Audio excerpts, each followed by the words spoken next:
I think there are a lot of families out there who don't believe boys should play girls' sports. They're not boys. I'm not going to listen to transphobia at this table. I am not going to listen to you call a trans girl a boy. Are you going to allow me to finish my explanation? When you use a word that's a slur, I'm going to interrupt. That's not how it is.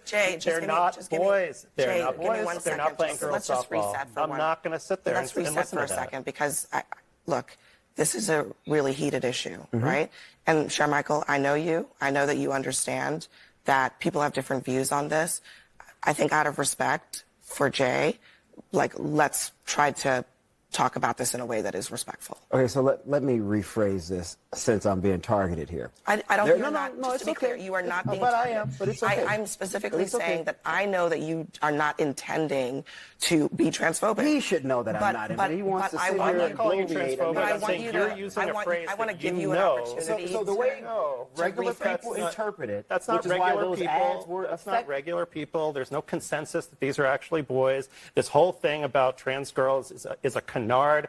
We're talking about a tiny, tiny sliver of the population. That may be the and we're case, using but that my point in terms to of its effectiveness. Hold on, just get to your point. My point in terms of its effectiveness. Regular people with children look at these things and they say, you know what, this is a bit too far. I do not agree with this. I don't like this. I think Democrats are going way too much to the left on social issues. They're uncomfortable with it. A lot of people believe that. A lot of families believe that. You may disagree with that reality, but that's why Republicans kept running those ads over and over and over again, because they saw the metrics suggested that they were working. In those ads over and over again and using rhetoric like you just used, saying this is boys playing girls sports. First of all, we're talking about 5 people in the entire country. We're talking about trans girls being allowed to play with the people who are in their gender. And if you don't believe, you don't have to listen to me. Listen to the American Medical Association, the American Psychological Association. The American Medical Association. This is not about the Guys, right? just This is about trying.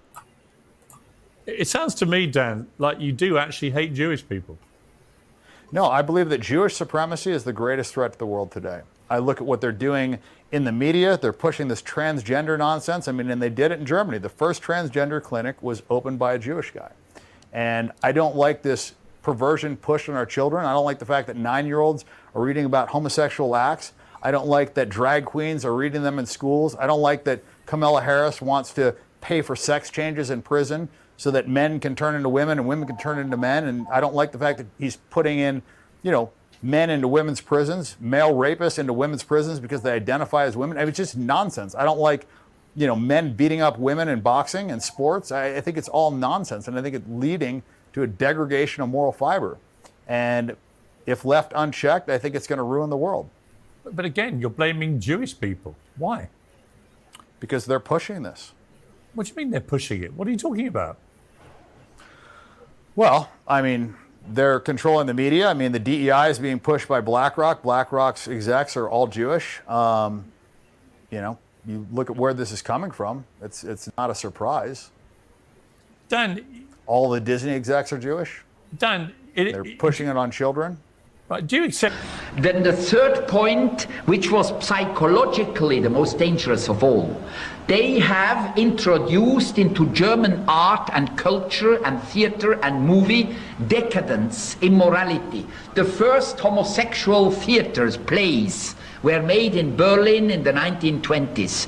The first adultery theater plays were made in the 1880s and 1890s, 100 years ago, by Jewish authors. Adultery, then sexual perversions of all sorts, sadism, masochism, a lot of homosexuality, all these things, and then decadent art, an art which is absolutely ridiculous, so-called modern art. It was all pushed by Jewish intellectuals, and this created among the German people a big revolt. And they wrote books ridiculing Christianity, ridiculing Jesus. I mean, it was something like Salman Rushdie with the Muslims, and there were few. And the last point I'll make is when we were in Atlanta, and I will never forget that young man who stood up and talked about the hundreds of black men that he encounters every single week in Atlanta through the nature of his work and the fact that they were saying that straight black men don't have a home in the Democratic Party. And you then consider